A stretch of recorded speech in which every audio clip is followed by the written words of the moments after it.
All right, guys, back for another video. Driving down to the gym, gonna get a killer workout in. Today, I want to talk about the power of no, though. This one word saved my life, probably quite literally. And learning how to say no is a superpower. It really is. It is something that so many of us Americans don't like doing. It's weird, but we're thought of as aggressive and all of these things. But a lot of us, we're really polite. Like, we're so polite, we don't want to say no. We don't want to tell our friends, hey, you want to come to the movies? No. N-O. No. Hey, you want to go party this weekend? No.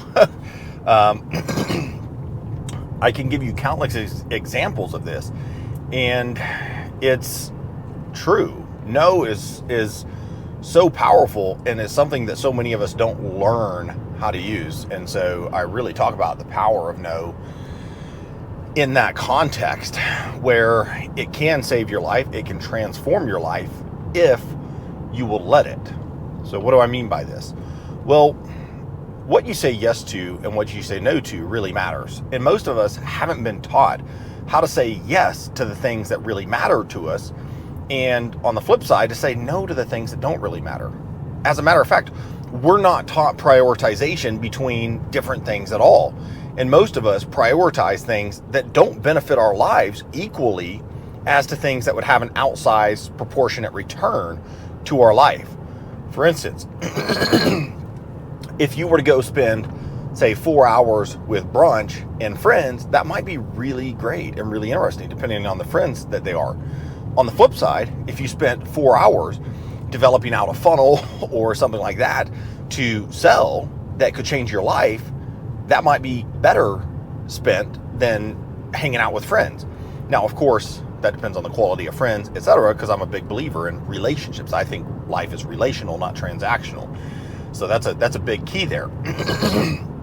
So if you get to go have lunch or brunch with people that you're going to talk about the things that you're interested in that can make your life better, that's an exception.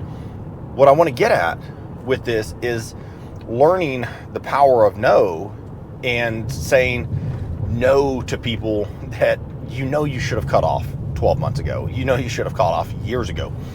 Saying no to the foods that no longer suit you or who you would like to be. Learning to say no to the activities that are no longer in alignment with who you're at or who you desire to be in the future. Learning to say no to the habits that aren't actually getting you where you want to go. So it's in this context that you realize that life is almost one big funnel, actually. And sorry, I got a slow camper in front of me here while I'm driving. But life is like this big funnel. And what part of it is about is getting on purpose. Like, when you're on purpose, that's like finding true north. And that's just what you're meant to do, what you're meant to pursue, the things you're meant to say yes to. And so many people are not actually on truth. They're not finding the truth. They're not willing to acknowledge the truth within their soul. And so that leads them to ambiguity. That leads to discursiveness, where they're saying yes to all these things that aren't in alignment. And that's when you see this lack of congruence. And so that's when you talk to somebody and they have all these ideas, and they're probably brilliant, honestly. Like, they're probably brilliant. They have all these ideas and they're pursuing all of these things, and they're just one idea away from something and they are executing, but they're just executing on so many things that they're failing at everything. And Roy Vaden has the quote, "Diluted focus gets diluted results." And it's really true. And so how do you get focus? Well, focus is the power of no. Like, focus is saying yes to one thing. It's saying yes and then walking 1,000 steps in that direction, versus saying, yes to 1,000 things and walking one step in all of those directions. So no is way more powerful than people give it credit for. And I think so many people are scared to say no. And so, what I might go ahead and throw out there as a challenge to you, try to find an instance over the next week Try to find an instance where you can say no. Just like, don't, oh man, I'm not really interested in that. Oh, I'm, doing whatever. Just flat out, no. Hey, want to go to dinner? No. Like, and here's the thing. Don't explain yourself. Somebody would be like, oh, well, why not? Be like, okay, I have other priorities. If you want to explain that much, you can. But you don't have to explain yourself. Well, why? I'm busy. Busy with what? My life. Busy with your life. How? Like, it's, hey man, trying to grow, trying to upgrade, trying to make money, trying to have better relationships, trying to hang out. But, that's if you even want to do that. You don't have to give anybody an explanation for anything. Like, you don't have to respond. Hey, want to go to the movies? No. Well, why not? I said no. Well, why? Because I said no. Like, that's that. Like, you don't owe somebody an explanation.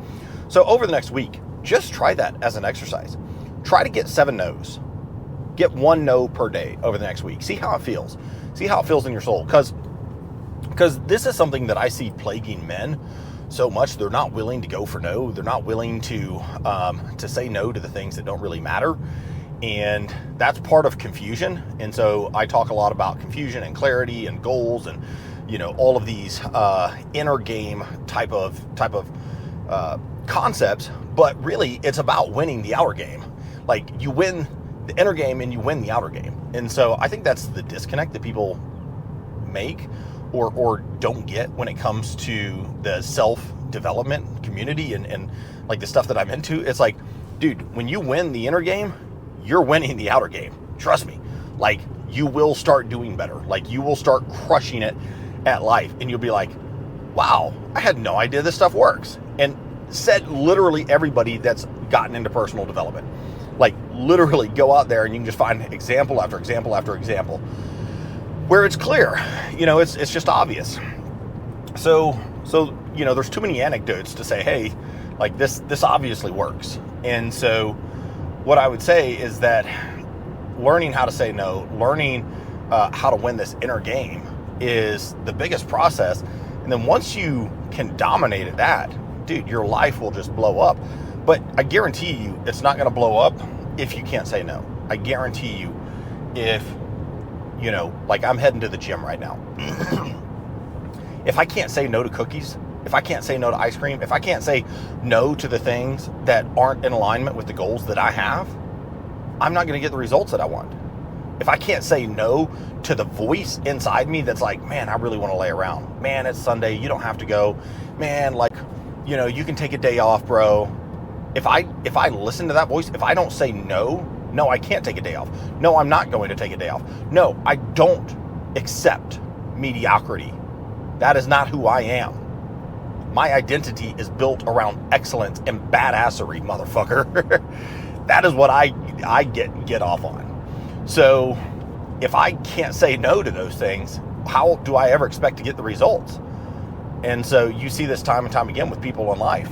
Anybody who's done anything big. I mean, let's just take Jeff Bezos, Elon Musk, any of those guys. Yeah, they party occasionally. They do their things. But think about all the years in their building that they said no to stuff. Dude, every business owner has always had to say no to an enormous amount of things. I think even Steve Jobs said that he was most proud not of the things that they said yes to, but all the things that they said no to, because they could take their products in a million different directions. They could have developed all sorts of things, but they were just as proud of what they said no to as to what they said yes to. And that's because trying to do too many things would overwhelm the users. It would overwhelm the company. And again, we've seen this time again with companies that try to do too much, too fast. And, it's just not good. So anyways, guys, hope this helps. I know this was kind of, drawn out. I don't feel like I really delivered in my message as well as I would like to, but this is probably one of the closest things to my heart, learning how to say no. And I say that actually before I go, I'm going to share a story. My mom is just one of the most wonderful people ever. Best mother ever. Certainly the best mother I've ever had. But she has struggled with with making decisions and saying no for a very long time, probably her whole life. And I've struggled. I've modeled that behavior, and I love to try new things. Like my mom, when put us two in an ice cream shop, dude, we've got to try every flavor in there. I don't care if there's 50 plus flavors. I want to try every flavor. That's just how I am. And but more flavors don't equal greater happiness. And in fact, they can equal less happiness the more choices that you have. And so I think I've seen her sit with indecision a lot in her life and struggle to say, no, I'm not doing this. No, I'm not going to tolerate this. No, I'm not going to be around these people, or no, I'm not going to whatever. And it's been tough because she's the sweetest person in the world, man. I mean, my mom is great. But not everybody's built to say no. And honestly, she's my mom, man. Like, I don't think that would be great. Like, I think it's great when, I think this is part of the family unit. I don't really want to go in here, but I think it's great that as men, we should be able to say no and take that pressure off of women, and so it'd be great if my dad would have been able to do that. But, my dad had his own problems, and that's why they split. Parents aren't perfect. But for me, in my life, I want to be capable of being that strong alpha male, capable of saying no, capable of directing myself, capable of self-accountability, capable of getting congruence with myself and leading myself in life. Like, I don't want to be a passive spectator in my life. And I also want to be a leader for people. And that involves being able to fucking say no. So just a little story, like, this has not come natural to me. Like, this doesn't come natural. It's not something that is easy for me. Something that's really difficult. And honestly, like, I hear Jordan Peterson say, he's like, I'm really high on agreeableness. I am too. Dude, I'm super high on agreeableness. But at the same time, I understand that I have to be disagreeable to a point, because I'm not going to get the results that I want in life if I'm too agreeable. So, just understand, man, if you don't learn how to say no, especially as a fucking man, especially as a man, man, there's just going to be consequences, and you're never going to live up to the potential that you have within you. So I'll just leave you with that. So learn the power of no, use it, practice it. Dude, the military practices every day. Basketball teams, professional teams, dude, they practice every day. Start practicing. You practice, you get better. Practice it. Do 7 days. Get 7 days of no. If you get 7, see how you feel. Get 7 of 2 no's in a day. Practice, practice, practice. Be great, everyone.